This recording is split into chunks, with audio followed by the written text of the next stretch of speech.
ഭയം, ഭക്തി, ബഹുമാനം. ഭ ഭ ഭ. ഇതൊരു വട്ടൻ പടമാണ്. നിങ്ങൾ ഈ പടം കാണാൻ പോവുകയാണെങ്കിൽ നമ്മുടെ CID മൂസയിലെ സലിംകുമാറിന്റെ ഒരു പ്രാന്തൻ ക്യാരക്ടറല്ലേ, നിങ്ങൾ ആ ക്യാരക്ടറിലേക്ക് മനസ്സാക്കിയിട്ട് അങ്ങ് പോയാൽ മതി. കാരണം ഇതിൽ ലോജിക് എന്ന് പറഞ്ഞൊരു സാധനമില്ല. ലോജിക്കിനെ കുറിച്ച് ചിന്തിക്കുകയേ വേണ്ട. കുറേ സീനുകൾ വന്നു പോവും. അതിൽ കുറേ മസാലകളും എന്റർടൈൻമെന്റും ഉള്ള സീനുകളുണ്ട്. അതൊക്കെ കണ്ട് ഒരു 2.5 മണിക്കൂർ ഇങ്ങനെ പോവും. അത് തീരെ മോശമെന്ന് ഞാൻ പറയില്ല, കണ്ടിരിക്കാം. പിന്നെ ഈ സിനിമയുടെ കാസ്റ്റിനെ കുറിച്ച് പറയുകയാണെങ്കിൽ വലിയൊരു താരനിര തന്നെയുള്ളൊരു സിനിമയാണ്. ദിലീപ് നായകൻ, മോഹൻലാലിന്റെ ഒരു ക്യാമിയോ വേഷമുണ്ട്. പ്ലസ് നമ്മുടെ വിനീത് ശ്രീനിവാസൻ നല്ലൊരു റോൾ ചെയ്തിട്ടുണ്ട്. ബൈജു സന്തോഷിന് നല്ലൊരു റോളുണ്ട്. പിന്നെ നമ്മുടെ ധ്യാൻ ശ്രീനിവാസന് നല്ലൊരു റോളുണ്ട്.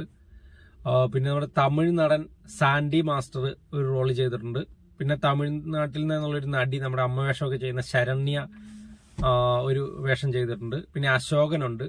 അങ്ങനെ വലിയൊരു താരനിര. പിന്നെ ഇതിൽ എടുത്തു പറയേണ്ട ഒരു കാര്യം എന്ന് പറഞ്ഞാൽ നമ്മുടെ വിനീത് ശ്രീനിവാസന്റെ റോളാണ്. നോർമലി നമ്മൾ ബോംബായിട്ട് കാണുന്ന ഒരു ആക്ടറാണ് പല സിനിമകളിലും. പക്ഷെ ഇതിനകത്ത് ഭംഗിയായിട്ട് ചെയ്തിട്ടുണ്ട് കേട്ടോ. നല്ല റോളാണ്. ആള് നല്ല ഭംഗിയായിട്ട് ചെയ്തു വെച്ചിട്ടുണ്ട്. ഇതൊരു കഥയുള്ള പടമാണെന്ന് ചോദിച്ചാൽ നമ്മൾ അങ്ങനെ ഒരു കഥ വിചാരിച്ചു പോകരുത്. കാരണം പല സ്ഥലങ്ങളിലും ഇവർ ഫ്ലാഷ് ബാക്കിലേക്ക് പോയി കഥയെ ഹുക്ക് ചെയ്യാനൊക്കെ നോക്കുന്നുണ്ട്. പക്ഷെ എവിടെയും കണക്ട് ആകുന്നില്ല. ഇത് ഇവർ തന്നെ ലോജിക്കില്ല എന്ന് പറഞ്ഞൊരു പടമാണ്. പിന്നെ എന്തിനാണ് ഇവർ ഫ്ലാഷ് ബാക്കിലേക്കൊക്കെ പോയി സെന്റ് സീനുകളൊക്കെ ഇറക്കി.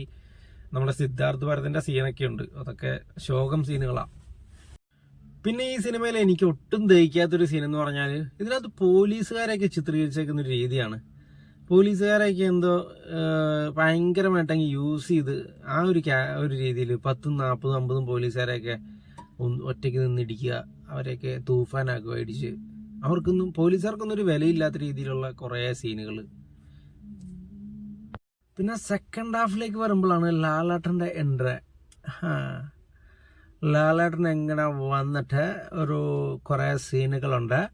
ലാലേട്ടനെ കുറെ ഇങ്ങനെ മുണ്ട് മടക്കി കുത്തുന്ന സീന്, പിന്നെ മീശ പിരിക്കുന്ന സീന്, പിന്നെ ലാലേട്ടന്റെ തോളിൽ ചരിങ്ങൾ നടപ്പ് സീന്, അങ്ങനെ കുറെ സീനുകൾ.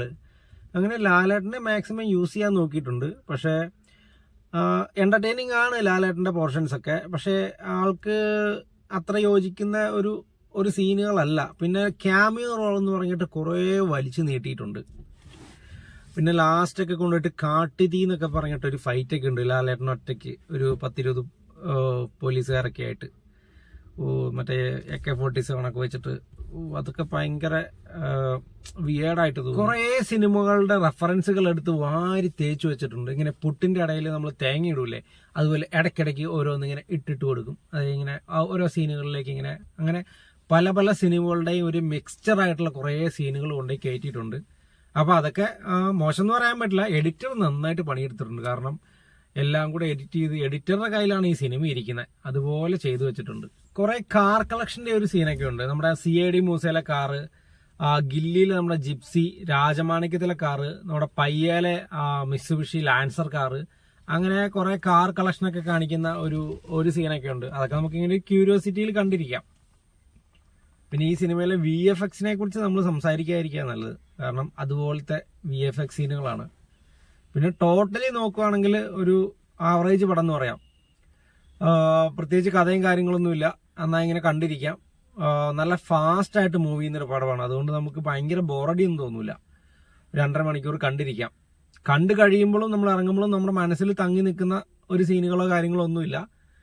പക്ഷെ കാണുമ്പോൾ നമ്മൾ ഈ ഇൻസ്റ്റാഗ്രാമിലൊക്കെ റീല് കണ്ടിരുന്ന് ഇങ്ങനെ പോകുന്ന പോലെ നമുക്ക് അങ്ങനെ കണ്ടിരുന്ന് 2.5 മണിക്കൂർ തീർന്നു പോകും. അപ്പോൾ ഒരു ആവറേജ് പടമായിട്ട് കൂട്ടാം.